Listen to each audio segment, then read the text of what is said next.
এই বাংলাদেশে যখন ঈদ চলে আসে, কুরবানি ঈদ আসতে গেলে বাংলাদেশের 90 থেকে 95% মানুষ কুরবানি করতে যায় একটা ভুল করে।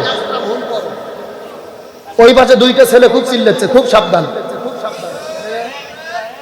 ওদেরকে হয় বসে দেন, নাহলে বাড়ি পাঠায় দেন। আমার দিকে লক্ষ্য করেন, গভীর মনোযোগ। 90 থেকে 95% লোক কুরবানি করতে যায় ভুল করে। ভুলটাকে আমার দিকে লক্ষ্য করেন। আজকে আমাদের গ্রামের মধ্যে আমরা যখন কুরবানি করি, আমরা বলি আব্দুল সালামের নামে কুরবানি, আব্দুর রহিমের নামে কুরবানি, এরকম একটা ভাষা আছে না নাই? এটা সম্পূর্ণ ভুল। কোন ব্যক্তির নামে কুরবানি হবে না, কুরবানি করতে হবে কার নামে? আল্লাহর কোরআন বলেছেন, কুল ইন্না সলাতি ওয়া নুসুকি ওয়া মাহইয়ায়া ওয়া মামাতি লিল্লাহি রাব্বিল আলামিন। আপনি বলুন, আমার নামাজ, আমার কুরবানি, আমার জীবন, আমার মরণ সবকিছু কার জন্য? এখন বলেন, আল্লাহর জন্য যেটা করা দরকার ওটা অন্যদের জন্য করলে কি হয়? শিরিক হয়ে যায়। শিরিক হলো কবিরা গুনাহ। ইন্নাশ শিরকা লা যুলমুন আযীম। শিরিক হলো মহা জুলুম। শিরিকের গুনাহ আল্লাহ মাফ করে না। একটাবার ভেবে দেখেন, আমরা জীবনে কত ভুল করছি। আল্লাহ বাদ দিয়ে ব্যক্তির নামে কুরবানি আমরা করি কি করি না? এমনকি হুজুরের কাছে একটা কাগজ লিখে দেওয়া হয়, হুজুর একেবারে খেটা খেট 10-12টা নাম বলতিছে, আব্দুল সালাম, আব্দুল করিম, রুহুল কুদ্দুস, বুলু, আবুল মফিজ, সব কয়ে কুরবানি দিচ্ছে। এদের নামে কুরবানি সম্পূর্ণ ভুল। কোনো ব্যক্তির নামে কুরবানি নয়, কুরবানি কার নামে? তাহলে সমাধান কি? আমাদেরকে বলতে হবে অমুক ব্যক্তির পক্ষ থেকে, অমুক ব্যক্তির পক্ষ থেকে, কিন্তু কার নামে কুরবানি? আজকে বাংলাদেশে যখন কুরবানি চলে আসে, আমাদের মধ্যে একটা তর্ক বিতর্ক চলে আসে, 7 ভাগে কুরবানি হবে কিনা, ভাগে কুরবানি দেওয়া যাবে কিনা। বিশেষ করে বাংলাদেশের আলে হাদিসের যারা শায়েখ আছে, এরা বলে ভাগে কুরবানি চলবে না। আবার এখন নতুন করে বলতেছে ব্যক্তির পক্ষে কুরবানি হবে না, পরিবারের পক্ষে কুরবানি। ভাগে কুরবানি হবে কিনা জানার দরকার আছে না নাই? গভীর মনোযোগ, আমার কথাগুলো প্রয়োজনীয়। আমি সরাসরি কোরআন সুন্নাহর আলোকে বলতেছি, ভাগে কুরবানি দিতে পারবেন, তবে ভাগে কুরবানি 3টে কারণে বাতিল হয়। জোরে বলেন, কয়টা কারণ? ভাগে কুরবানি 3টে কারণে বাতিল হয়ে যায়। এই 3টা কারণ বলার আগে আমি বলি, ভাগে কুরবানি জায়েজ আছে কিনা।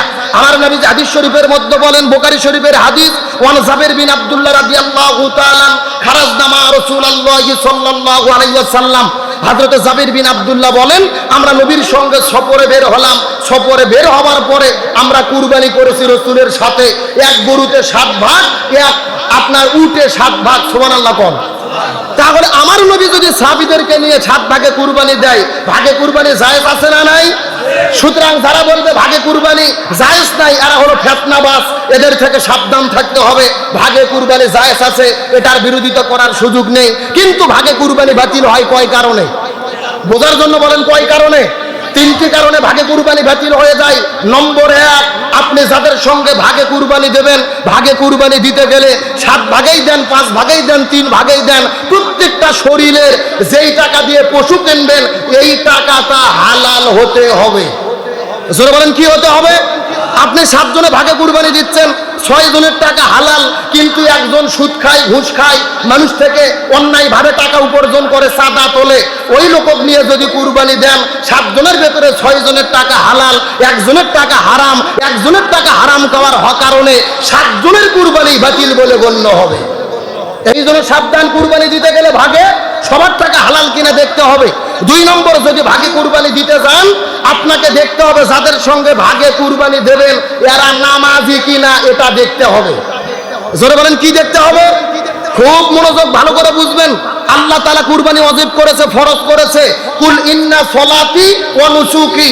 আপনি নামাজ পড়েন, তারপরে কুরবানি করেন। চিৎকার করে বলেন, আগে নামাজ না আগে কুরবানি? কথা কয় না, আগে নামাজ না আগে কুরবানি? আল্লাহ বলছেন, ফাসাল্লি লিরাব্বিকা ওয়ানহার। আগে নামাজ পড়ো, তারপরে কুরবানি করো। তাহলে কি বোঝা যাচ্ছে, আগে নামাজ না আগে কুরবানি? আরো জোরে বলেন। তাহলে বোঝা গেল যাদের সঙ্গে ভাগে কুরবানি দেবেন এদের কি হতে হবে? নামাজি হতে হবে। এখন খুবই বিপদ, গ্রামের মধ্যে নামাজিকে যদি ভাগে খোঁজেন, দেখা যাচ্ছে নামাজির চাইতে বেনামাজির সংখ্যাই বেশি। কথা কন না কে? কেউ যদি বলে, কে রে বেনামাজি, তোদের সঙ্গে কুরবানি দেব না, বেনামাজিরা বলতেছে আমরাই এক দল, তোরা নামাজি ভেনো দে, আমরা বেনামাজি আলাদা দেব। পরে দেখা যাচ্ছে বেনামাজি দলই বড়। কথা কন না কে? এখন সমাধান কি ভালো করে বুঝলেন? বেনামাজিদের কুরবানি দিতে দেবেন না, এটা আমি চাচ্ছি না, বরং আমি চাচ্ছি শরীয়তের ফায়সালা। আপনি যেহেতু কুরবানি 15 দিন পরে দেবেন, টাইম আছে, আজকে থেকে আপনি নামাজ ধরেন। তাহলে 7 ভাগে কুরবানি দেবেন, 6 জন নামাজ পড়েন, একজন পড়েন না, এই 6 জন মিলে যে নামাজ পড়ে না ওকে আগে নামাজ ধরাতে হবে। তাহলে গভীর মনোযোগ, ভাগে কুরবানি 3টা কারণে বাতিল।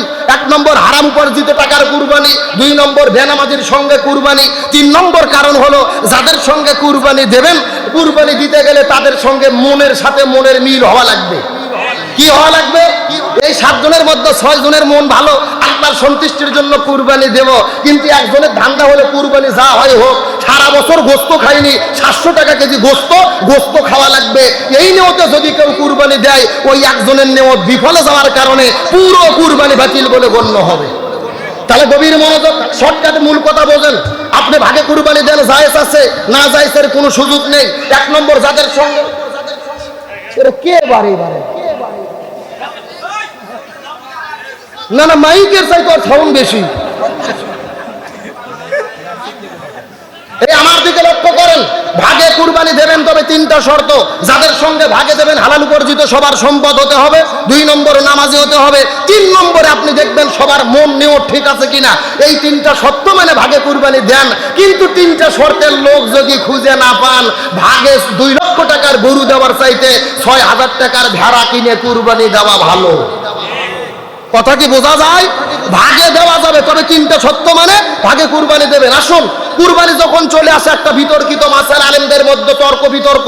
আমরা 3 ভাগ করি কুরবানির গোশত, 3 ভাগ করা জরুরি কিনা, 3 ভাগ না করলে কুরবানি হবে কিনা। গভীর মনোযোগ, 3 ভাগ করে আমরা যে কুরবানির গোশত বন্টন করি, সরাসরি কোরআন বা হাদিসে এই 3 ভাগ করার ডাইরেক্ট কোনো বর্ণনা পাওয়া যায় না। তাহলে আমরা কুরবানির গোশত কেমনে বন্টন করব? সরাসরি কোরআনের বক্তব্য, কোনো হুজুরের বক্তব্য নয়। সূরাটির নাম সূরা আল হজ, আয়াত নম্বর হলো 36। আল্লাহ তাআলা বলতিছে, তোমরা যদি আল্লাহর সন্তুষ্টির জন্য কুরবানি দাও, কুরবানি যখন হয়ে গেল, গোশত তোমরা কি করবা? ফাকুলু মিনহা, সেখান থেকে তোমরা খাও, ওয়া আতিমু, তোমরা দিয়ে দাও, ওয়াল কানিয়া ওয়াল মুতাররা, তাদের মধ্যে গোশত বিতরণ করো, যারা তোমাদের কাছে গোশত চাই আর যারা চায় না, 2 দলকেই দিয়ে দাও। সুবহানাল্লাহ। তাহলে আল্লাহ কয়টা বিধান দিল? ফাকুলু মিনহা, 1 নম্বরে নিজে খাও, 2 নম্বরে কি করো? তোমরা দিয়ে দাও, যারা তোমাদের কাছে চাই, যারা চায় না। কারা চাই? ফকির, মিসকিন, দরিদ্র, অসহায়। চায় না কারা? আপনার গ্রামের ভাই প্রতিবেশী, আর একেবারে ফকির মিসকিন না, তবে কুরবানি দেয়নি, আপনার আত্মীয় স্বজন, এদেরকেও দাও। এখান থেকে 3টা ভাগ পাওয়া গেল। 1 নম্বরে নিজে খাবো, 2 নম্বর গরিব মিসকিনদের দেব, 3 নম্বর আত্মীয় স্বজনকে দেব। এই আয়াত গবেষণা করে ইমাম আবু হানিফা রাহমাতুল্লাহ আলাইহি বলেছে, এই জন্য কুরবানির গোশত 3 ভাগ করা মুস্তাহাব, করতেই হবে, এটা বাধ্যতামূলক না, তবে করা হলো উত্তম পদ্ধতি। সুবহানাল্লাহ। কিন্তু 3 ভাগ সব সময় জরুরি নয়। আমার দিকে লক্ষ্য করেন, এই যে আমার প্রিয় ভাই মাওলানা মুজাহিদুল ইসলাম এইবার একটা কুরবানি দেবে, 1 লক্ষ টাকার গরু, গোশত হয়েছে 3 মণ, এর বাড়িতে সদস্য 2 জন, জোরে কোন কয়জন? এখন 2 জন সদস্য কুরবানি দিয়েছে 3 মণে গরুর, ভাগ পাবে কয় মণ? 1 মণ। 1 মণ আত্মীয় স্বজনক দেবে, 1 মণ পাড়া প্রতিবেশীক দেবে, ফকির মিসকিনক দেবে, বাড়ির কয় মণ? 1 মণ। এখন বলেন তো 1 মণ গোশতকে এই মাওলানা 2 জন মানুষ খেতে পারবে? তার মানে বোঝা গেল এই হুজুরের জন্য 3 ভাগ নয়। এই হুজুরের কাজ কি? বাড়িতে 2 জনে 20 কেজি রেখে দেবে, পুরো গোশত গরিবদের দিয়ে দেবে। এটাই হলো শরীয়তের উত্তম ফায়সালা। আর আমার এই পাশে বসে আছে মাওলানা নূর নবী, একটা ছাগল কুরবানি দিয়েছে, বাড়ির সদস্য 10 জন, ছাগল কুরবানি করে গোশত পাইছে 3 কেজি। কয় কেজি? এখন 3 কেজি গোশত পাইছে, 10 জন লোক রান্না করে একবার বসলেই তো পেট ভরবে না। এখন এ যদি 3 ভাগ নাও করে 10 কেজি গোশত 2-1 কেজি দান করে বাকি 1 কেজি খাইয়ে ফেলে, এ খাইয়ে ফেলতে পারবে। তার মানে প্রধান শর্ত, প্রধান ফায়সালা ইসলামের বিধান হলো খাবো কম, দেবো বেশি, এরই নাম হলো কুরবানি। 3 ভাগ করা উত্তম, তবে আমাদের চাইতে থাকবে আমরা খাবো কম, দেবো বেশি। এই শর্ত যদি থাকে কোনো সমস্যা হবে না। কিন্তু যখন চলে আসে আমাদের মধ্যে তুমুল তর্ক বিতর্ক, হুজুর কুরবানির গোশত 3 দিনের বেশি খাওয়া যাবে কিনা, কুরবানির গোশত ফ্রিজে রাখা যাবে কিনা। এমনও লোক আছে কুরবানি দিয়ে সারা বছর ফ্রিজত গোশত দিয়ে খায়, এইরকম লোক আছে না নাই? আরে ভাই, যারা কুরবানি দেয় এদের ধান্দা বাদ দেন। আমাদের গ্রামে কিছু লোক আছে, ওরা গরু কুরবানি, ছাগল কুরবানি দেয় না, কিন্তু কুরবানির আগে ফ্রিজ কেনে। জোরকন কি কেনে? একদিন জিজ্ঞেস করলাম, কে ভাই তোমার কুরবানি নাই, ফ্রিজ কে? ও বলতেছে, হুজুর আপনি কুরবানি দিয়েও যা, আমরা না দিয়েও তাই। মানে আমরা কুরবানি দিয়ে 7 ভাগে গোশত ভাগ পাই 8 কেজি, ও কুরবানি দেয় না, বাড়ির সদস্য 10 জন, 10 ভাগ পাইয়া গোশত হয়ে গেছে 25 কেজি। দেখা গেল আমার ফ্রিজের তলা ফাঁকা, ওর ফ্রিজ ভরা। কথা বল না গে। এখন আসেন শরীয়তের মাসলা কি? কুরবানির গোশত 3 দিনের বেশি খাওয়া যাবে কিনা গভীর মনোযোগ, মারাত্মক মাসালা। আমার নবী হাদিস শরীফের মধ্যে বলেন, একবার মক্কায় দেখা গেল মহামারী, মানুষের মধ্যে বিপদ, পেটের মধ্যে খাবার নাই। রাসূল সাহাবীদেরকে বললেন, সাবধান, 3 দিনের বেশি কারু বাড়িতে যেন গোশত না থাকে, 3 দিনের বেশি কেউ যেন গোশত না রাখে, 3 দিনের বেশি গোশত খাওয়া যাবে না। এই বছর পার হয়ে গেল, সাহাবীরা গোশত বিতরণ করে দিলেন, 3 দিনের বেশি খাইলেন না। পরের বছর আবার কুরবানি আসলো, লক্ষ্য করে দেখা গেল মহামারী নাই, পরিবার ভালো, এলাকা ভালো, দেশ ভালো। তখন রাসূল সাহাবীদেরকে বললেন, তোমরা কুরবানি দিয়েছো, এখন তোমরা কি করো? কুলু, এখান থেকে খেয়ে ফেলো, এখান থেকে তোমরা তোমাদের ইচ্ছা মতো, তোমাদের সামর্থ্য মতো, তোমাদের মন মতো, তৃপ্তি মতো এখান থেকে তোমরা খাও। তারপর ওয়াতিবু, তোমরা কিছু বিতরণ করে দাও, ওয়াদাখিরু, কিছু তোমরা সংরক্ষণ করো। সুবহানাল্লাহ কোন। এখানে বিধান কয়টা হলো? 1 নম্বর কুলু, খাও, 2 নম্বর ওয়াতিমু, দিয়ে দাও, 3 নম্বর ওয়াদাখিরু, সংরক্ষণ করো। এখান থেকে সাহাবীরা কেউ কেউ পাওয়া যায় হাদিসে গোশত রোদে শুকে, তখন তো ফ্রিজ ছিল না, গোশতর শুটকি করে দীর্ঘদিন পর্যন্ত তারা খেয়েছে। তার মানে বোঝা গেল, দেশত যদি মহামারী না থাকে, গোশত 3 ভাগ করে গরিবেরটা গরিবকে দেওয়ার পরে, আত্মস্বজনকে বুঝে দেওয়ার পরে, আপনার ভাগের গোশত যদি ফ্রিজত রাখে কিয়ামত পর্যন্ত খান, কোনো সমস্যা নাই। ফায়সালা কি কোনো ভেজাল আছে? কিন্তু আপনার আগে মন ঠিক করা লাগবে। আপনার নিয়তি যদি থাকে গরু একটা কুরবানি দেব, সারা বছর 700 টাকা কেজি গোশত কিনতে পারি না, ফ্রিজ ভরে থবো, বিটি জামাই আসবে, বিয়ে আসবে, ইচ্ছা মতো খাবো, ওই নিয়ত করলে তো কুরবানি বাতিল।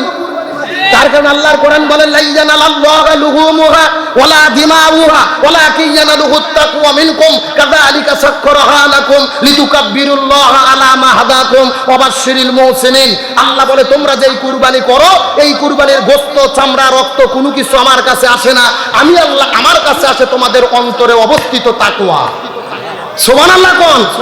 তার মানে আল্লাহ আপনার 2 লাখ টাকার গরু দেখবে না। আপনি 2 লাখ টাকা গরু দিয়েছেন মানুষকে দেখানোর জন্য, আর আপনার পাশে আব্দুল সলিম, সে কুরবানি দিয়েছে 6000 টাকার একটা ভেড়া আল্লাহর সন্তুষ্টির জন্য।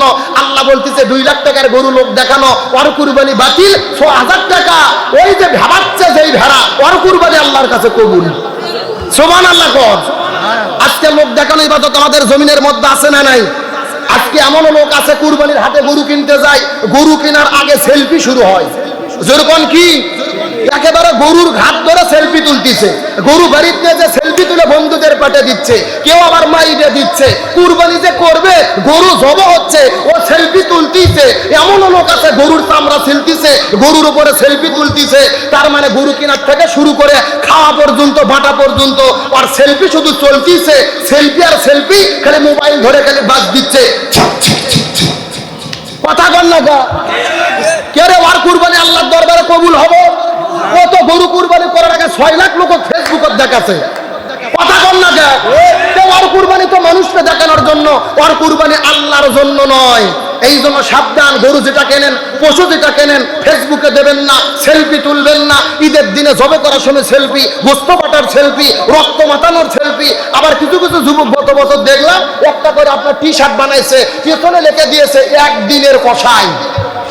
কয় দিনের কসাই? মানে ওরা নাকি 1 দিনের কসাই হয়েছে, ইচ্ছা মতো গোশত নিয়ে খেলাখেলি করতেছে। অনুভূতি আনার বিষয়।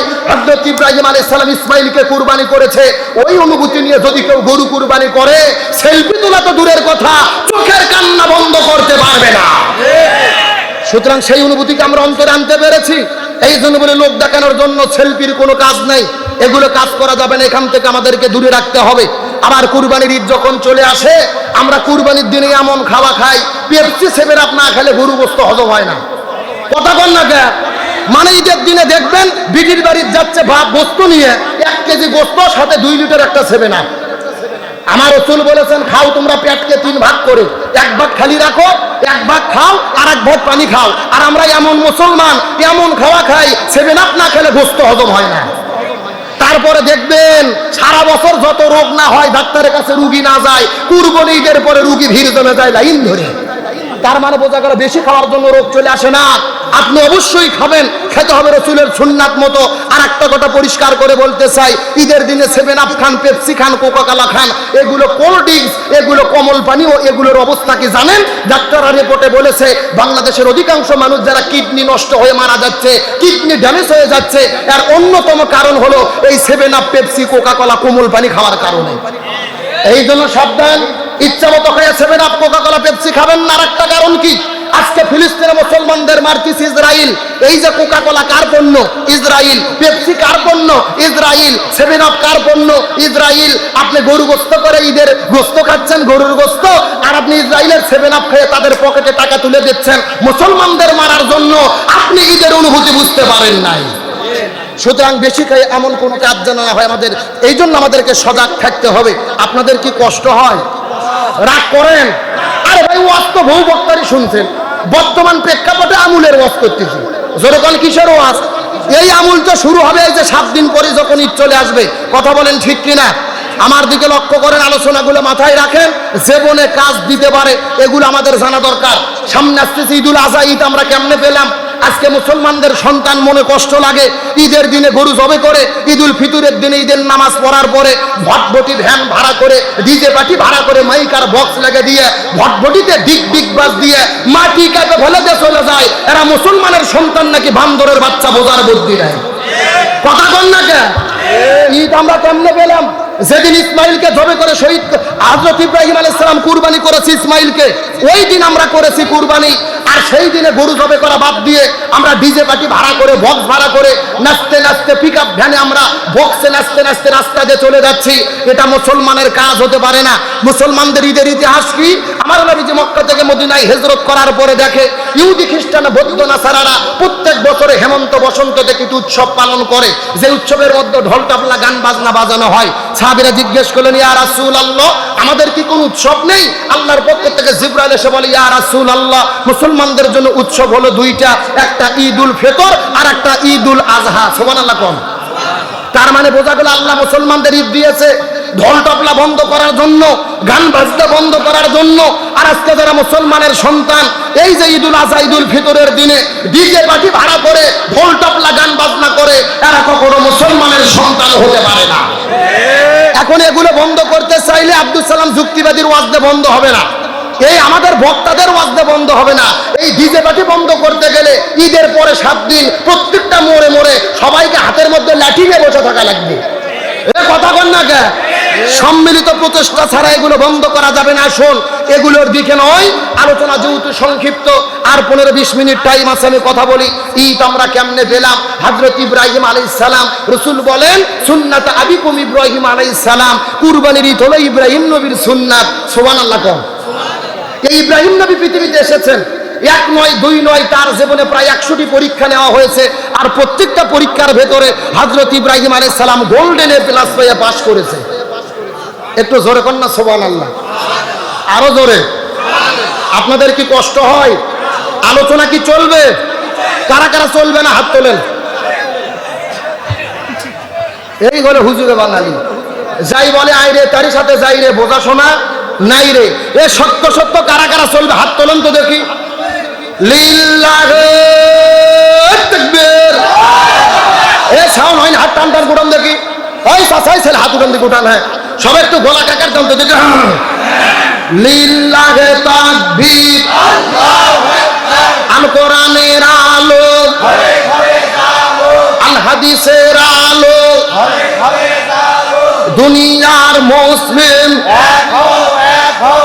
ইসলামের শত্রুরা হুঁশিয়ার সাবধান। কোরআন আছে যেখানে, আমরা আছি সেখানে। সুদ ঘুষ যেখানে, আমরা নাই সেখানে। দুর্নীতি যেখানে, আমরা নাই সেখানে। ইস্টার জলসা যেখানে, আমরা নাই সেখানে। আলেম ওলামা যেখানে, আমরা আছি সেখানে। লিল্লাহি তাকবীর। আলহামদুলিল্লাহ বলেন। যাকে এতক্ষণে বোঝা গেল এই এলাকাতে আজকে মাহফিল একটা হচ্ছে। তাহলে হযরত ইব্রাহিম আলাইহিস সালামের জীবনে কয়টা পরীক্ষা আল্লাহ নিয়েছে? একটু কথা বলেন। এখন মূল আলোচনায় ঢুকতেছি। কয়টা পরীক্ষা? আর প্রত্যেকটা পরীক্ষার মধ্যে ইব্রাহিম আলাইহিস সালাম গোল্ডেন এ প্লাস হয়ে পাস করতে। সুবহানাল্লাহ কম। হযরত ইব্রাহিম আলাইহিস সালামের জন্মের আগে থেকে তার জীবনের পরীক্ষা শুরু হয়েছে। কখন থেকে? জন্মের আগে থেকে তাম পৃথিবীতে 4 জন শাসক শাসন কার্য পরিচালনা করেছে।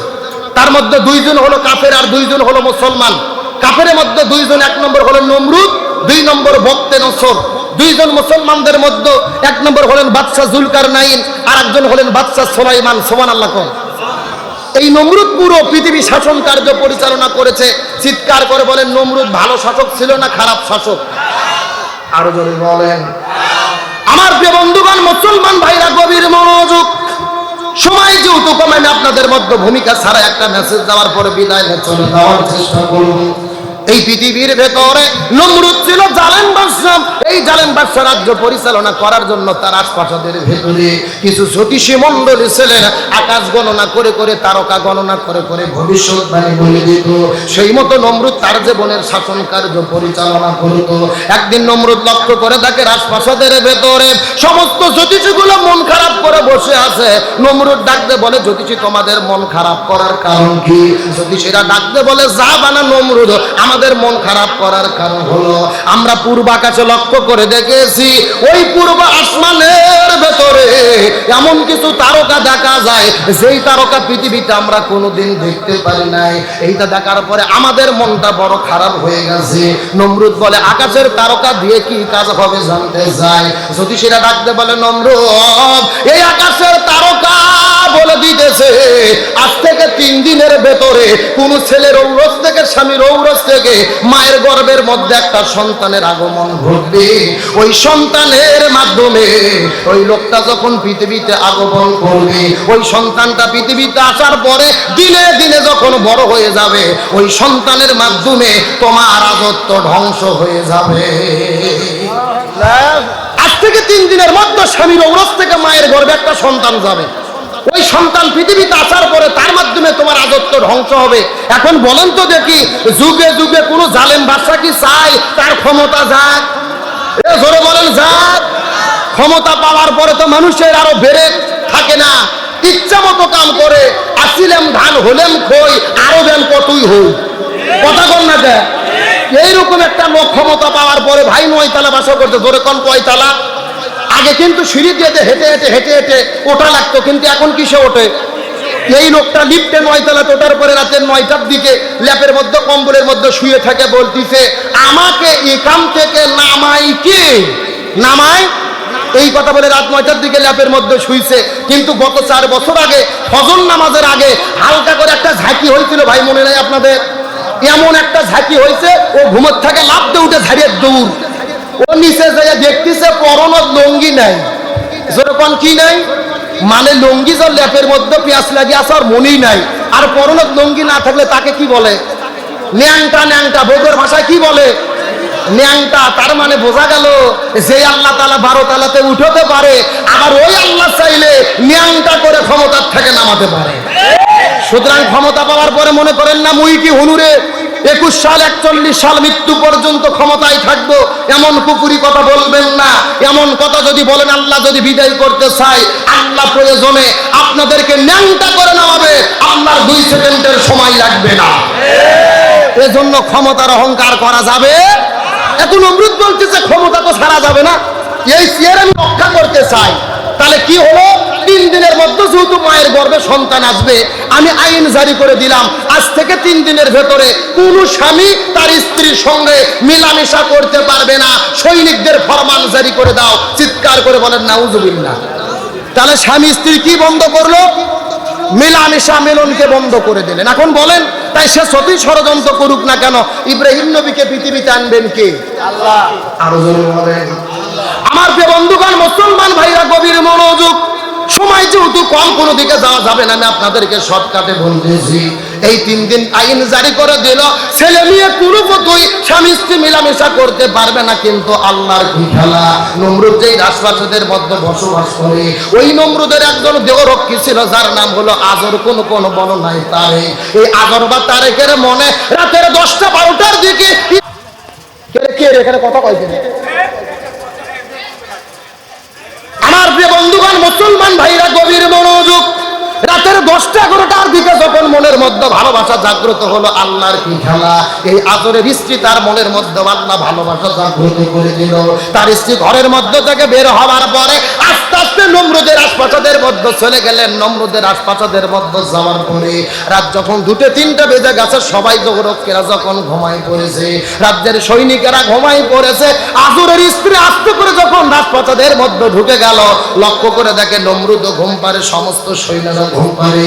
ওই নমরুদের সামনে একটা মশাল নিয়ে দাঁড়িয়ে আছে, তার স্বামী হলো আজর। আল্লাহর কি খেলা, তার স্বামীর কাছে যাওয়ার পরে চোখের সঙ্গে চোখ লাগানোর সঙ্গে সঙ্গে আল্লাহ প্রেম ভালোবাসা মহব্বত জাগ্রত করে দিল। এমন সময় আল্লাহর পক্ষ থেকে একটা ফেরেশতা নাজিল হলেন।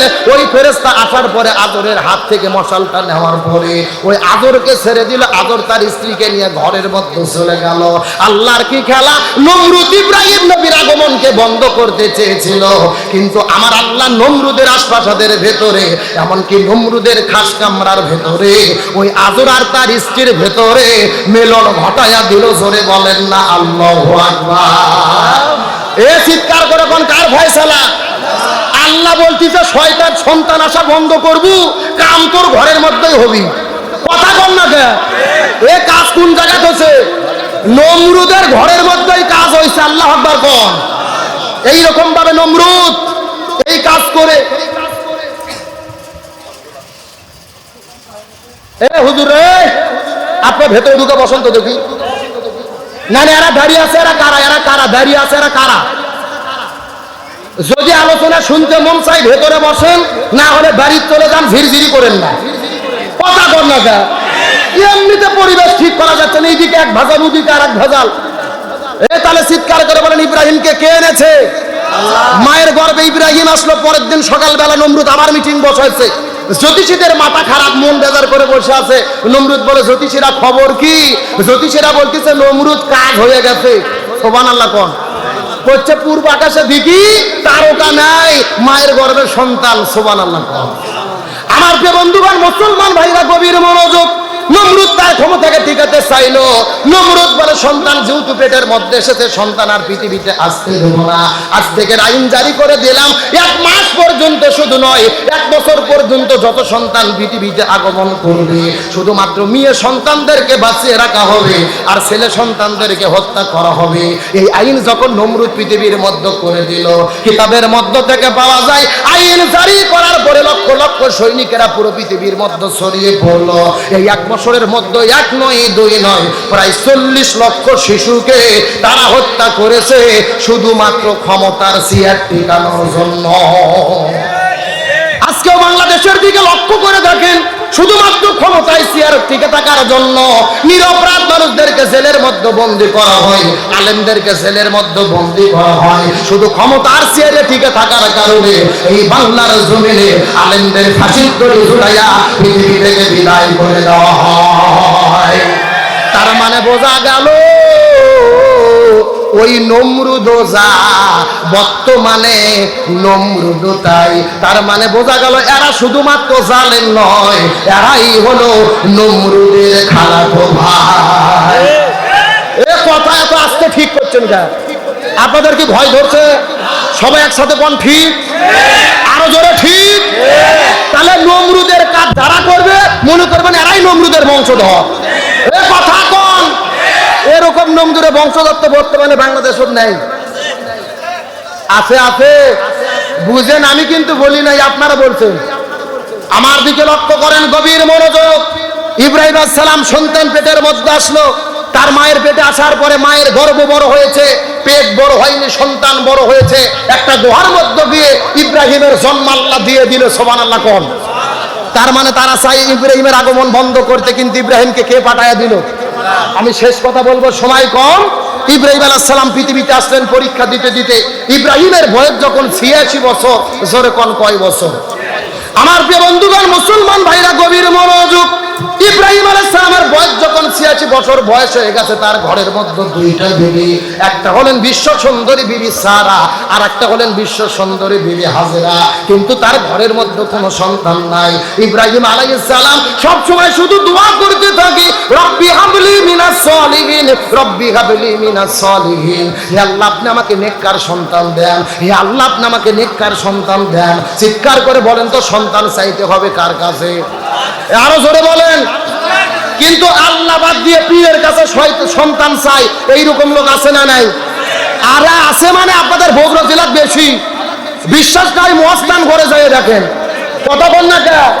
শুক্রবারে যায় দেখবেন হাজার হাজার মানুষেরা সন্তান চাচ্ছে মাইসর বলকির কাছে, মাজারের কাছে। এখন বলেন সন্তান দিতে পারে কে? আরো ধরে বলেন, আল্লাহ ছাড়া কারো কাছে সন্তান চাওয়া যাবে না। আজকে বাংলাদেশে কাদের বিরুদ্ধে কথা বলবেন? এই বাংলাদেশে কিছু বক্তা আছে, এই বক্তাগুলোই মানুষদেরকে শিরিক শিখায়, বিদআত শিখায়। এমন বক্তা আছে আল্লাহর নামে জিকির করে না, জিকির করে বাবার নামে। জোরে বলেন কার নামে? দয়াল বাবা, কেল্লা বাবা, ফতে বাবা, গরিব বাবা, মিসকিন বাবা, আলু বাবা, পুটল বাবা, মূলো বাবা, ওরেব বাবা। আছে না নাই? এগুলো জিকিরের ট্রেনিং দেয় বাংলাদেশের প্রধান ভণ্ড মুফতি গিয়াসউদ্দিন তাহেরি। এ কথা কর না কে? আমার তো মনে বলে নামের আগে থেকে মৌলানার মুফতিকে কাটে দেওয়া দরকার। আর জিকির কি? আমি কার লাগি সাজাইলাম কুঞ্জ যত্ন করে, আমি কার লাগি সাজাইলাম কুঞ্জ যত্ন করে। তুমি আইলা না, আইলা না গো মুর্শিদ, আইলা না, আইলা না গো রিজভী বাবা, আমার ভাঙা ঘরে আমি কার লাগি সাজাইলাম কুঞ্জ যত্ন করে।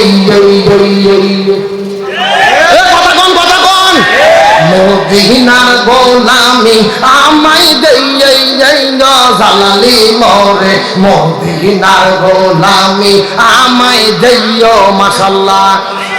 এ আছে না নাই? যারা জিকির করে বাবার নামে, কেল্লা বাবা, ফতে বাবা, গরিব বাবা, মিসকিন বাবা, চিৎকার করে বলেন জিকির হবে কার নামে? আল্লাহ বলছেন ফাযকুরুনি আযকুরুকুম, তোমরা আমার জিকির করো, আমি আল্লাহ তোমাদের জিকির করব। সুবহানাল্লাহ বলেন। হাদিসের মধ্যে সাথে চারটা শব্দ ছাড়া জিকির করা জায়েজ নাই। সহি শব্দে চারটা জিকির, সুবহানাল্লাহ, আলহামদুলিল্লাহ, লা ইলাহা ইল্লাল্লাহ, আল্লাহু আকবার। এই চারটা শব্দ ছাড়া যেই বক্তাগুলো জিকির করে এরা সুন্নতি জিকির করে না, এরাই হলো ভণ্ডদের দালাল। এরকম ভণ্ড আছে না নাই? আর ওই গিয়াসউদ্দিন তাহেরি আলেমদের বিরুদ্ধে ফতোয়া দেয়, শাইখ আহমদুল্লাহর বিরুদ্ধে কাফের বলে ফতোয়া দেয়, অথচ নিজেই গান গাইতে যায় কাফের হয়ে যায়। গত 4 বছর আগে গান গিয়েছিল, আল্লাহর ধন রসুলকে দিয়ে আল্লাহ গেল গায়েব হয়ে। নাউজুবিল্লাহ বলবেন না? আর রসুলের ধন খাজাই পাইয়ে শুয়ে আছে আজমিরেতে, কেউ ফেরে না খালি হাতে খাজা বাবার দরবার থেকে। এ নাউজুবিল্লাহ কোন? কত মারাত্মক কথা দেখেন, বলতেছে আল্লাহর ধন রসুলকে দিয়ে আল্লাহ গেছে গায়েব হয়ে। মানে আল্লাহর যত সম্পদ ছিল নবীকে দিয়ে আল্লাহ গায়েব হয়ে গেল। আল্লাহ নাই, আল্লাহর ক্ষমতা নাই, রসুলের ক্ষমতা নাই, ক্ষমতা খাজা বাবার। যার যা লাগে খাজা বাবার কাছে যাও। এমন কথা বললে কি মান থাকে? জোরে কোন ইমান থাকে? আমার তো মনে বলে বাংলাদেশ যদি ইসলামী রাষ্ট্র হতো, কোরআন হাদিসের আইন থাকতো, এই শিরকি গান গাওয়ার কারণে ওই ভণ্ড তাহেরিকে 24 ঘন্টার মধ্যে গ্রেফতার করে দৃষ্টান্তমূলক শাস্তি দেওয়া হতো। এ বলে আল্লাহর ধন রসুলকে দিয়ে আল্লাহ গেছে গায়েব হইয়া। আমি বলছি না, শয়তানের ধন তাহেরিকে দিয়ে শয়তান গেছে গায়েব হইয়া। কি বলবেন? একটু বলবো না? রাগ করতেছে? কতক্ষণ বলবো? শয়তানের ধন তাহিরি রে দিয়া গেলেন শয়তান গায়েব হইয়া, শয়তানের ধন তাহিরি পাইয়া ঘুরতে আসে মাহফিলে, কেউ ফেরে নাই ঈমান নিয়ে ভণ্ড তাহিরির মাহফিল থেকে। আরো জোরে কোন? এই সমস্ত আলেমদের বক্তাদের ওয়াজে গেলে মানুষ ঈমান থাকতে বেশি হবে, এদের মাহফিলে গেলে আরো ঈমান মানুষ হারা হয়ে যাবে। তবে ধরা পড়েছে মুফতি গিয়াসউদ্দিন তাহেরি, ধরা খাইছে তাহেরি। মুফতি আলী হাসান ওসামা তাকে চ্যালেঞ্জ করেছে 48 ঘন্টা, অনলাইন অফলাইন কোথায় পারবা আসো, তোমার সঙ্গে চ্যালেঞ্জ করব। মুফতি তারপরে তাহেরির কোনো খবর নাই, খুঁজে পাওয়া যাচ্ছে না। তার মানে বোঝা যায় শক্তের ভক্ত নরমের জম। কথা বল না কে? শাইখ আহমদুল্লাহ কথা বলে না, চুপ থাকে থেকে তার বিরুদ্ধে লেগেছে। তাহেরির বিরুদ্ধে ফতোয়া দিয়ে সালাউদ্দিন জিয়াদি, ও বলেছে তাহেরি হলো বাউল বক্তা, এই তাহেরির পেছনে নামাজ হলে, নামাজ পড়লে নামাজ হবে না। আল্লাহ আকবার বল। এটা আমাদের ফতোয়া না, আলাউদ্দিন জিয়াদি ওরই জাত ভাই, ওরই ঘরনার ভাই, আটরশি দরবারের যিনি একটা আলেম, সে ফতোয়া দিল তার বিরুদ্ধে। আজকে আমরা শাইখ আহমদুল্লাহর পক্ষে কথা বললে তাহেরির ভক্তরা বলে আমরা শাইখের দালাল। আমরা বলতে চাই, ও তাহেরি ভাই, আলাউদ্দিন জিয়াদি কার দালালি করতেছে একটু প্রকাশ করো জাতির সামনে। ও বলতেছে তাহেরি হলো বাউল বক্তা, তার কারণ তাহেরির ভেতরে আর মমতাজের মধ্যে কোনো পার্থক্য নাই। এই কথা কন না, ওই তাইরি মাইক পাইলেই নাচানাচি, মাইক পাইলেই লাফালাফি। ওই তাইরির গান বিয়ের বাড়িতে চলে, মমতাজের গানও বিয়ের বাড়িতে চলে। তাইরির গান হিন্দুদের পূজায় চলে, মমতাজের গানও পূজার মধ্যে চলে। তার মানে বোঝা গেল মমতাজ আর তাইরির মধ্যে কোনো পার্থক্য নাই। জোরে কন, ওরা হলো জাত ভাই বোন, মানে কোম্পানি একই, শুধু মডেল আলাদা। কথা কন, মানুষ কত জাহিল হতে পারে। আমার দিকে তাকান, গত 2 দিন আগে দেখলাম গিয়াসউদ্দিন তাইরি লিচুর গাছে চড়েছে। এক বাদা লিচু পাড়ার পরে বলতিছে এই লিচু আমি শায়েখ আহমদুল্লাহকে হাদিয়ে দেব, মুফতি আমির হামজাকে হাদিয়ে দেব, তারা যদি আমার কাছে ক্ষমা চায়। আরে ভাই, এই সমস্ত বক্তাদেরকে দেখে বোঝার বুদ্ধি নাই, তারা বক্তা নাকি টিকটক আর পার্থক্য বোঝা যায় না। এ যুবকেরা কথা বলো। আর যেভাবে তার বডি ল্যাঙ্গুয়েজ, কথা বলার ধরন, এরা লেডিস না জন্ডিস, বোঝার কোনো বুদ্ধি নাই। এই জন্য বলতে চাই, আর দয়া করে ফতুয়াবাজি করো না। শায়েখ আহমদুল্লাহর বিরুদ্ধে এক ভণ্ড হুজুর গান গেয়েছিল, ও শায়েখ আহমদুল্লাহ তুমি ক্ষমা চাও না, কি ভুল করেছো তুমি বলো না। সিনেমার গান নকল করে গাইলো গান। গতকালকে লাইভে সেই ভণ্ড বক্তা বলতিছে আমি খুবই বিপদে পড়েছি, আমাকে একটু হেল্প করেন, আমাকে সাহায্য করেন, এলাকার মানুষ আমাকে দেখতে পারতেছে না, যেখানেই যাই অপমানিত হচ্ছি।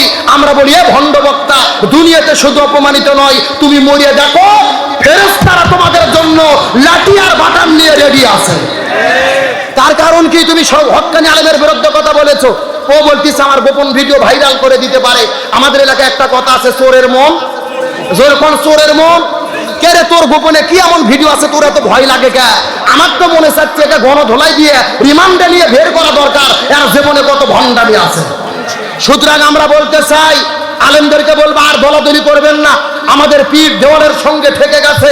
এই বাংলাদেশে আলেমরা যদি আমরা এক হতে না পারি, এই মুসলমানদের বাংলাদেশে আরো 12টা বাজবে।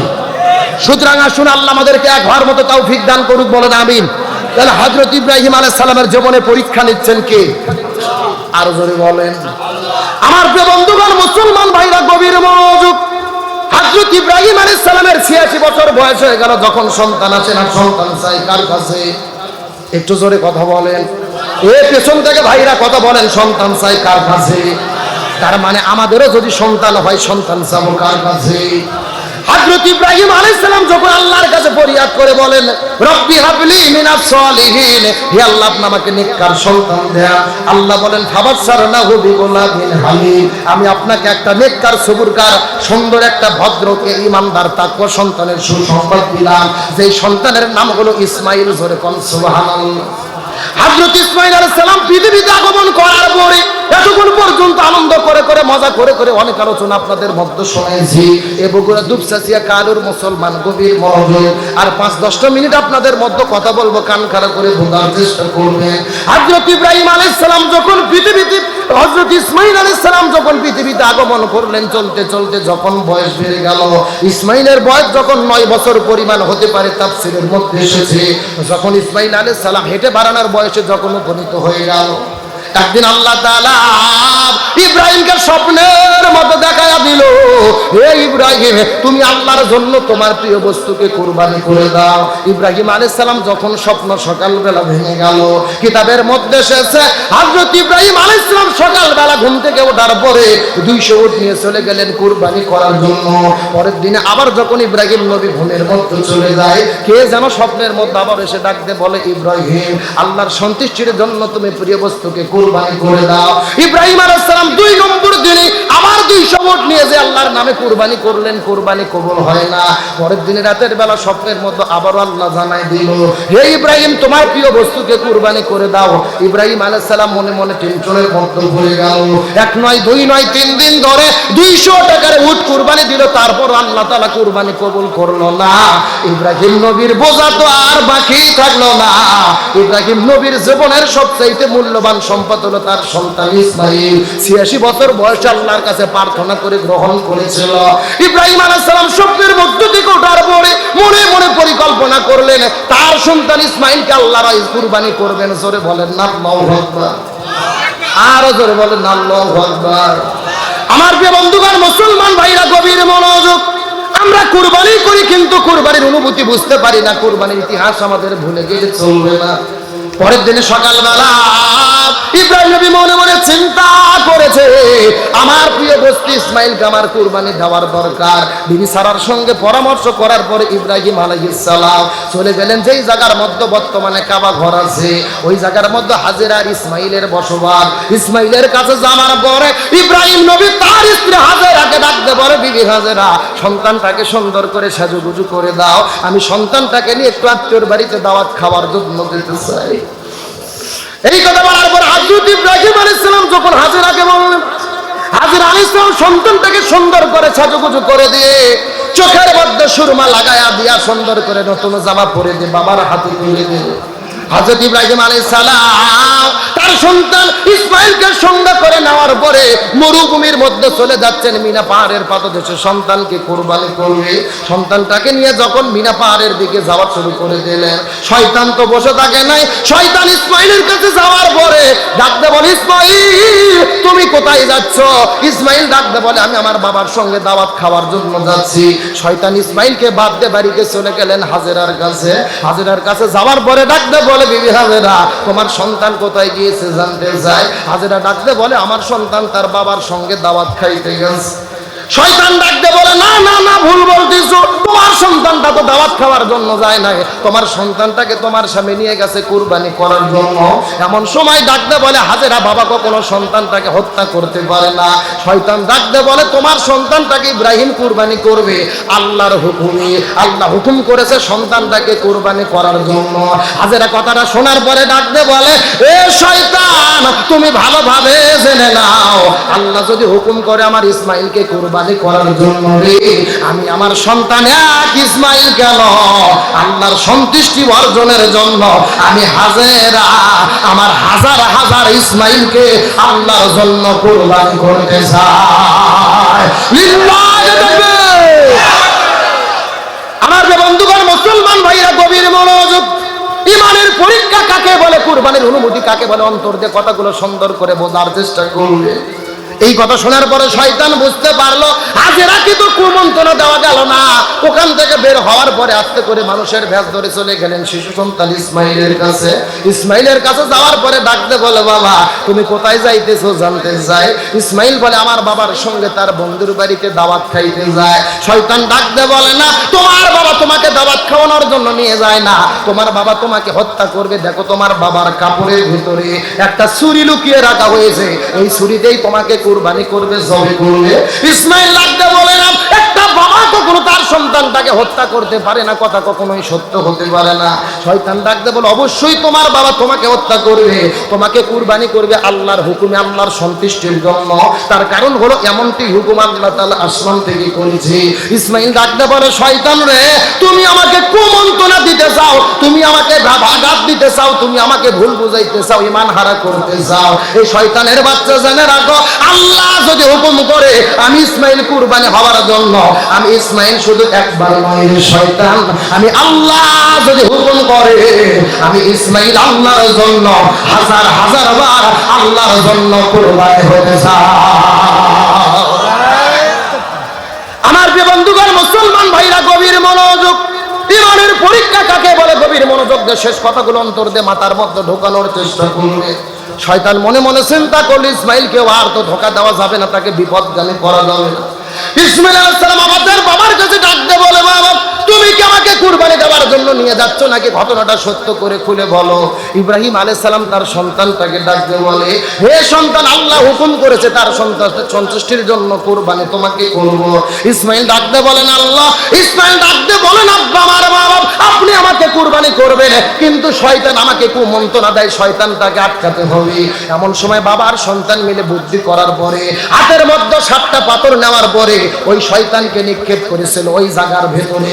আজকেও তাম পৃথিবীর লক্ষ লক্ষ কোটি কোটি মানুষেরা মক্কায় হজ করতে যায়, যেই জায়গায় ইব্রাহিম এবং ইসমাইল মিলে শয়তানটাকে পাথর মেরেছিল রে, ওই জায়গায় লক্ষ লক্ষ মানুষেরা হজ করতে গিয়ে আজকেও পাথর নিক্ষেপ করে। জোরে বলেন না মারহাবা। আমার যে বন্ধুগণ মুসলমান ভাইরা, গভীর মনোযোগ। হযরত ইব্রাহিম আলাইহিস সালাম সন্তানটাকে ডাকতে বলে, ইয়া বুনাইয়া, হে আমার বৎস, আমি স্বপ্নের মধ্যে দেখেছি তোমাকে কুরবানি করতেছি, এখন আমি কি করব বলো। শয়তান ডাকতে বলে, আল্লাহ যেভাবে হুকুম করেছে, আপনি যেভাবে স্বপ্ন দেখেছেন সেইভাবেই করে। আমি সন্তান আল্লাহর জন্য কুরবানি হতে প্রস্তুত হয়ে গেলাম। সুবহানাল্লাহ। কিন্তু বাবা আপনার কাছে আমার 3টা ওসিয়ত আছে। ও বাবা, আপনি আমাকে কুরবানি করেন, আমার কোনো আপত্তি নাই, তবে আপনার কাছে 3টা চাওয়া আছে। ইব্রাহিম নবী ডাকতে বলেন, বাবা কি 3টা চাইতে চাও বলো তো দেখি। ইসমাইল ডাকতে বলে, বাবা আপনার কাছে প্রথম নম্বর ওসিয়ত হলো, আমাকে যখন কুরবানি করবেন, কুরবানি করার আগে রসা বের করার পরে আমার হাতগুলোকে আপনি বেঁধে ফেলবেন, আমার পাগুলোকে আপনি বেঁধে ফেলবেন, আমি যেন নড়াচড়া করতে না পারি। আমি নড়াচড়া করতে গিয়ে যদি বেদবি হয়ে যায়, আপনি বাবা আপনার সঙ্গে যদি বেদবি করি, আল্লাহর কাছে হিসাব দিতে পারবো না। ও বাবা আপনার কাছে 2 নম্বর ওসিয়ত হলো, আমাকে যখন আপনি জবে করবেন, আমাকে যখন আপনি কুরবানি করবেন, আমার মাথাটা চিৎ করে শুয়ে দিয়ে মাথাটা আপনি মাটির দিকে রাখবেন, আমাকে মাটির উপরে ওপর করে শুয়ে দেবেন, আমার এই মুখমণ্ডল চেহারাটা যেন মাটির দিকে থাকে। আপনি চাকু যখন সারাইবেন, জবে যখন করবেন, আপনি বাবা আপনার চোখ যখন আমার চোখের দিকে যেন না পড়ে। তার কারণ হলো আপনি বাবা 86 বছর বয়সের ভেতরে বারবার আল্লাহর কাছে ফরিয়াদ করে করে আমাকে চেয়ে নিয়েছিলেন, আমি আপনার বড় আদরের ধন কলিজার টুকরা, আমাকে জবে করতে গেলে, কুরবানি করতে গেলে আপনার চোখের সঙ্গে যদি আমার চোখটা পড়ে যায়, আমাদের মধ্যে ভালোবাসা মহব্বত জাগ্রত হতে পারে। আপনি সেই সময় জবে করতে হয়তো বা পারবেন না, কষ্ট হবে। ও বাবা আপনার কাছে ফরিয়াদ করে বলি, আপনি জবে করার আগে আমার এই মুখটা মাটির দিকে চিৎ করে শোয়াই দেবেন। জোরে কন্যা বার হওয়া। আমার যে বন্ধুগণ মুসলমান ভাইরা, গভীর মনোযোগ। ইমানের আবেগ কাকে বলে? বাবা ডাকতে বলে, সন্তান 3 নম্বর কি মসজিদ আছে বলেন তো দেখি। লিল্লাহে তাকবীর, লিল্লাহে তাকবীর। গোলাম রব্বানী যুক্তিবাদী সাহেবের আগমন মাহফিলের পক্ষ থেকে, এলাকাবাসীর পক্ষ থেকে লিল্লাহে তাকবীর। গোলাম রব্বানী যুক্তিবাদী ভাই এসেছেন, আপনারা খুশি না বেজার? আরো জোরে কোন খুশি না বেজার? আরে ভাই 1 বছর আগে যার সিরিয়াল পাওয়া যায় না, কথা বল না কে? আজকে এই জায়গার মধ্যে এসেছেন গোলাম রব্বানী ভাই, আমার অত্যন্ত ভালোবাসার মহব্বতের ভাই, আমরা একসঙ্গেই থাকি। অনেকে ফেসবুক ইন্টারনেটে ভিডিও দেখে আবার বলে আব্দুল সালাম যুক্তিবাদী আর গোলাম রব্বানী যুক্তিবাদী কি 2 ভাই নাকি? অনেকে এটা প্রশ্ন করে। আসলে আমরা মায়ের পেটের 2 ভাই না, তবে আমরা কোরআনের মহব্বতে দ্বীনি ভাই। সুবহানাল্লাহ। সেও আমাকে অন্তর থেকে ভাইয়ের মতো ভালোবাসে, আমিও তাকে অন্তর থেকে ভাইয়ের মতো ভালোবাসি। আল্লাহ তাআলা আমার প্রিয় গোলাম রব্বানী ভাইকে দ্বীনের জন্য, ইসলামের জন্য কবুল করুক, বলেন আমিন। তার সম্মান কারো বাড়া দিক, বলেন আমিন। কি আমি যদি আর 2 মিনিট বলি কষ্ট বলেন নাকি? তাহলে চিৎকার করে বলেন, ওসিয়ত করতে চাইছে কয়টা? 3টা। জোরে বলেন কয়টা? আমার যে বন্ধুগণ মুসলমান ভাইরা, গভীর মনোযোগ। কোনো দিকে নড়াচড়া নাই, শেষ কথাগুলো না বললে আপনারা ভালো বুঝতে পারবেন না। আমি আপনাদের মধ্যে 5 মিনিটের মধ্যে বিদায় নিয়ে চলে যাব। ইব্রাহিম আলাইহিস সালাম ডাকতে বলে, ও বাবা আমার কাছে 3 নম্বর কি ওসিয়ত তোমার আছে, একটু দয়া করে বলো তো দেখি। সন্তান ডাকতে বলে, বাবা আপনার কাছে 3 নম্বর ওসিয়ত হলো, আমাকে জবে করার পরে, আমাকে কুরবানি করার পরে আমার শরীরের মধ্যে যে রক্ত মাখা জামাগুলো থাকবে, এই জামাগুলো খবরদার আপনি নষ্ট করবেন না। আমার শরীরের মধ্যে থেকে রক্ত মাখা জামাগুলো খুলে নেওয়ার পরে আমার মায়ের কাছে নিয়ে দেবেন। আমার মা তো আর এই দুনিয়ার মধ্যে ভালোবাসার মতো কেউ নাই, আমি তো তার একমাত্র কলিজার টুকরা, আপনার নারী কাটা ধন। আমার এই রক্ত মাখা জামাগুলো মায়ের কাছে দেবেন। আমার মনে বলে এই জামাগুলো আমার মা পাওয়ার পরে এই জামাগুলো পেয়ে সবুর করতে পারবে, বলেন মারহাবা। আমার যে বন্ধুগণ মুসলমান ভাইরা, গভীর মনোযোগ। সময় যেহেতু আমার ডান বাম দিকে যাওয়ার কোনো উপায় নাই, শেষ কথাগুলো বোঝার চেষ্টা করবে।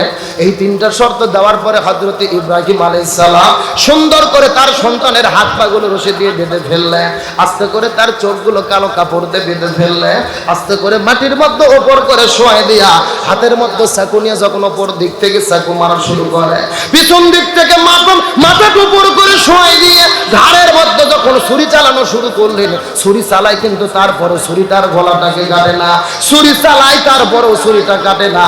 সন্তান ভেতর থেকে ডাকতে বলো, ও বাবা আপনি আরো জোরে ছুরি চালান, আপনি কেন জোরে ছুরি চালান না? আল্লাহ হুকুম করেছে আমাকে কুরবানি হয়ে যেতে হবে। আপনার মনের মধ্যে কি দয়া মায়া মহব্বত জাগ্রত হয় নাকি? ও বাবা, আপনি জোরে জোরে ছুরি চালান, আমি আল্লাহর সন্তুষ্টির জন্য কুরবানি হয়ে যেতে চাই।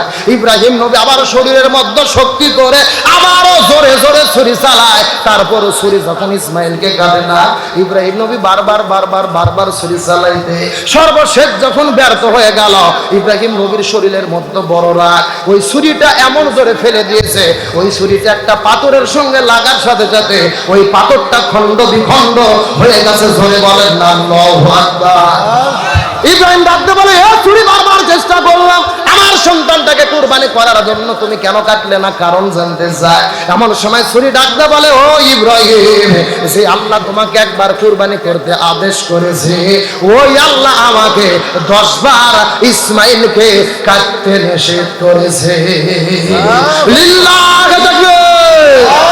সঙ্গে সঙ্গে আল্লাহর পক্ষ থেকে হযরত জিবরাইল আলাইহিস সালাম একটা দুম্বা নিয়ে আগমন করলেন, তাকবীর দেওয়া শুরু করলেন, আল্লাহু আকবার, আল্লাহু আকবার, লা ইলাহা ইল্লাল্লাহ, আল্লাহু আকবার, আল্লাহু আকবার, লিল্লাহিল হামদ। চিৎকার করে তাকবীরটা আমার সঙ্গে পড়েন, আল্লাহু আকবার, আল্লাহু আকবার, লা ইলাহা ইল্লাল্লাহ, আল্লাহু আকবার, আল্লাহু আকবার, লিল্লাহিল হামদ। এই রকম তাকবীর দিতে দিতে হযরত জিবরাইল আলাইহিস সালাম একটা দুম্বা আনার পরে আস্তে করে তার শরীর সামনে শোয়াই দিল, দুম্বাটাও কুরবানি হয়ে গেল। এই আলোচনার মাধ্যমে আমি আপনাদেরকে একটা শিক্ষা দিতে চাই। আল্লাহ বলেন, ফালাম্মা আসলামা ওয়াতাল্লাহু লিল জাবিন, যখন তারা সবাই মিলে জবে করার জন্য একতাবদ্ধ হয়ে গেল, সন্তান জবে হতে রাজি, বাবাও সন্তানকে জবে করতে রাজি, তার মানে বোঝা যাচ্ছে হযরত ইব্রাহিম জবে করার জন্য প্রস্তুত হয়ে গেছে, হাজেরা তার সন্তানটাকে দেওয়ার জন্য রাজি হয়ে গেছে, আর ইসমাইল নিজেও কুরবানি হবার জন্য প্রস্তুত হয়ে গেছে। আল্লাহ বলেন, ফালাম্মা আসলামা, তারা সবাই যখন এক বাক্যে আত্মসমর্পণ করলো, আমার হুকুমের প্রতি একতাবদ্ধ হয়ে গেল, আমি আল্লাহ তখন তার কুরবানি কবুল করে দুম্বাকে কুরবানি করে দিলাম। এই আলোচনার দ্বারা শিক্ষা হলো, এই বাংলার জমিনে আমরা যতই দিন কায়েমের কথা বলি, সন্তান যদি ইসলাম প্রতিষ্ঠার কথা বলে, বাবা যদি তার বিরোধিতা করে, দিন কায়েম হবে না। আবার যদি স্বামী যদি ইসলামী আন্দোলনের নেতা হয়, বউ যদি ইসলামী আন্দোলনের বিরোধিতা করে, এই জমিনের মধ্যে দিন কায়েম করা যাবে না। এই জমিনে দিন কায়েম করতে হলে প্রত্যেকটা মুসলমানদের আল্লাহর আইনের কাছে মাথা নত করে এই জমিনে দিন প্রতিষ্ঠা ইসলামী আন্দোলনের কর্মী হতে হবে। আর সবাই মিলে যদি একতাবদ্ধভাবে দিন না চাই, এই জমিনে দিন কায়েম হবে। আজকের আলোচনার শেষ শিক্ষা, এই জমিনের মধ্যে আমরা কোরআনের শাসন চাই কি চাই না? আরো জোরে বলেন, চাই কি চাই না? গভীর মনোযোগ ভালো করে বুঝবেন। আমরা কোনো ব্যক্তির ক্ষমতা চাই না, আমরা বাংলাদেশে কোরআনের ক্ষমতা কায়েম করতে চাই। কথা বল না কে? আমাদের দরকার নাই জামাত ইসলামের ক্ষমতায় আসা, চরমনাই পীরের ক্ষমতা পাওয়ার। আমরা কোনো দলের ক্ষমতা চাই না, আমরা কোরআনের ক্ষমতা চাই। আজকে বাংলাদেশ আওয়ামী লীগ সরকার, শেখ হাসিনা প্রাইম মিনিস্টার যদি বলে আমরা কোরআন দিয়ে বাংলাদেশ চালাবো, বাংলাদেশে আমরা যত হুজুর আছি প্রধানমন্ত্রীর কাছে যে মুরিদ হয়ে চলে আসবো। কথা কর না, আমাদের কিসের ঠেকা পড়তে জামাত ক্ষমতা দিয়ে দেওয়া লাগবে না। আমরা কোনো দলের ক্ষমতা চাই না, আমরা কোরআনের ক্ষমতা চাই। আর ওরা কোরআন দিয়ে দেশ পরিচালনা করবে চায় না, এই জন্য আমরা একটু তলে তলে ভাবি কারা গেলে কোরআনের আইন আসবে, এই জন্য আমরা একটু চেষ্টা করি।